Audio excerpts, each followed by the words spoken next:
when I wake up in a house that was built by slaves, and I watch my daughters, two beautiful black young women, head off to school,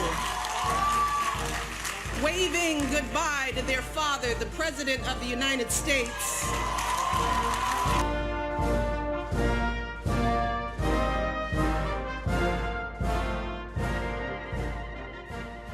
I'm a reporter for the New York Times, and after that election, that historic election of 2008, when Barack Obama was elected the first African-American presidency, the New York Times and a lot of the other big newspapers started thinking about writing about the White House.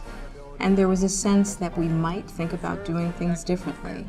You know, traditionally, White House reporters chase the president around on Air Force One and in the briefing room, and they write about the family in bits and pieces when they have time. But, you know, my editors and editors at other places thought that this family, this particular family, this African-American family in this house, this White House, built in part with slave labor, was going to be written about for generations to come. And at newspapers, we journalists like to think of ourselves as writing the first draft of history.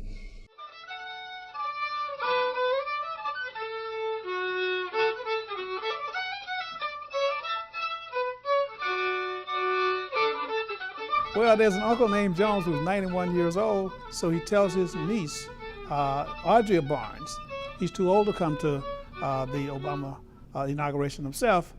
When you get to Washington, D.C., after you get through with your ball gowns, dancing at these very famous places and signing all these autographs, you go to the African American Civil War Museum. He knew I was coming to the inauguration. That's the first inauguration of President Barack Obama back in, I think, 2009. And he asked that I get a chance to visit the Civil War African American Museum and to look up our, he at the time had mentioned he was an uncle that was a physician or a doctor in the Civil War. I said, this couldn't be possible, a black man that was a doctor, you know, in the Civil War. But, you know, I said, okay, I will stop by and see what information I could obtain. And come to find out that he was my great-great-grandfather.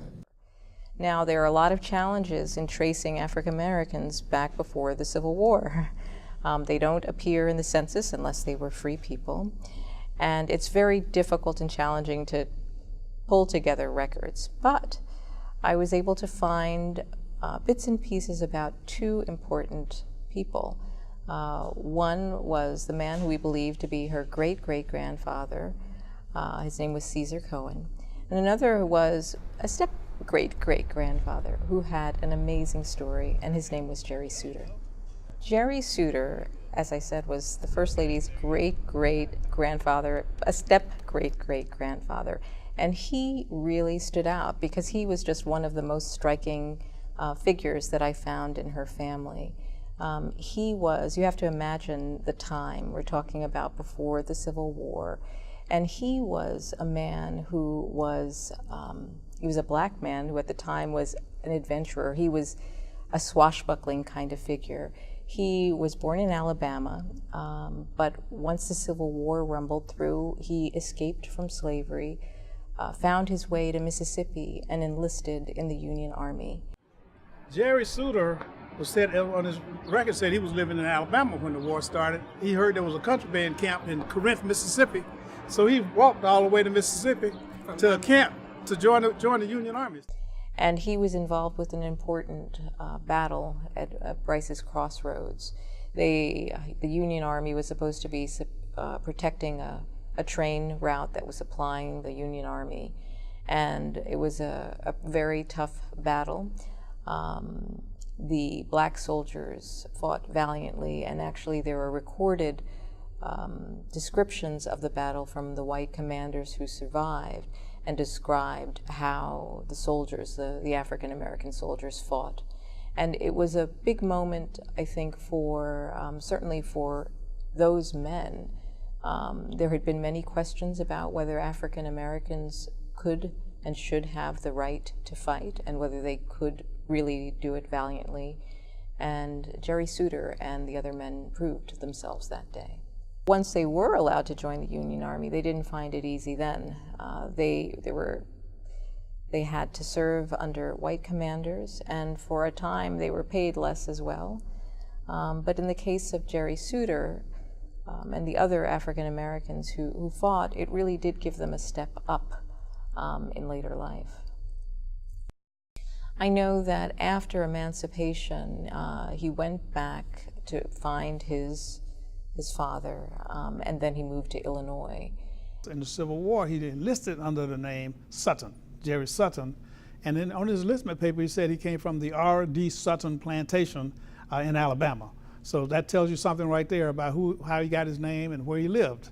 When he got out of the Army, however, after 3 years of service and honorable service, he came out discharged as a sergeant with some money in his pocket, having served his country, having fought for his freedom. Goes to find his father, who's living in Tennessee, who he had not seen in 16 years. So he goes and finds his father, finds out his father's using the name Souter, S-U-T-E-R. So he changes his name. He went to Illinois and he really established himself there. He became a landowner. He owned land. He had white neighbors who were sharecroppers. He was better off than a lot of the white men around him. And that's really where he got in touch with Michelle Obama's ancestors. He ended up marrying Michelle Obama's great-great-grandmother, and her great-grandmother, Phoebe, remembered him, and even Michelle Obama's great-uncle remembered stories about him. And he was, even though he wasn't a blood relative, he was a really important figure in that family. The record suggests that Cesar Cohen is the First Lady's great-great-grandfather, and he was born into slavery in South Carolina. And where he lived, it was one of the wealthiest places for a slave owner anyway. He lived on one of these vast rice plantations. And he got involved in the war when the Union soldiers came through and he enlisted.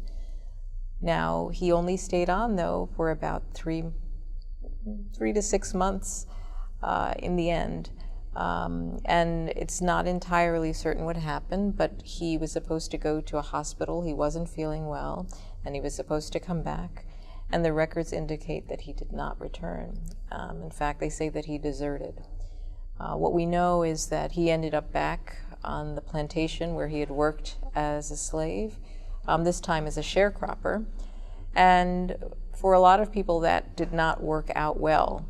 But for him, he did manage to earn a living, so much so that he was able to buy land that stayed in the family into the early 20th century. It's interesting, he and his wife both filed for a pension. He filed first and was rejected, and then his wife filed after his death. They were very persistent about it, and so it does make you wonder whether there was some disagreement about the circumstances of his departure. But we have no records that indicate what their perspective on it was, if they disagreed and why. And in the end, the pension was rejected. What I like about Cesar Cohen's story is that I think it reflects, the real difficulties of fighting and what it was like for soldiers at this time. I mean, war is not glamorous in any way, shape, or form. But I think we think about, the Union soldiers, they won after all, right? They were the victors. But it was really difficult for people, and even during the war, both sides often struggled with shortages of food, and soldiers would write back about the hardships they faced. So he wasn't awarded, a big medal, but I think his story exemplifies, some of the harder times that soldiers experienced. I think a lot of us, especially African Americans, we don't. It's really precious, actually, because it's so difficult to trace your ancestors before the Civil War. So many members of her family really appreciated having this information, and there's still a lot of the story to be told.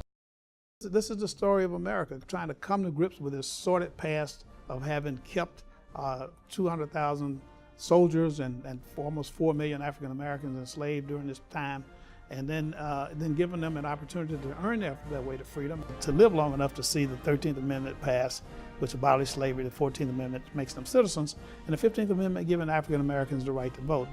That must have been a glorious time in their lives, and I think as we lift these stories up so people can be encouraged by them to understand that the road to freedom might be long and difficult, but as Dr. King says, the moral arc of the universe is long, but it bends toward freedom.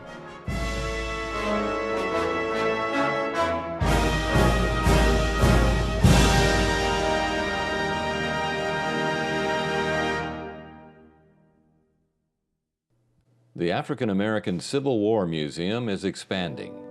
The $5 million project will include a new exhibit, First Lady Michelle Obama, Slavery to the White House, to be unveiled in the spring of 2020.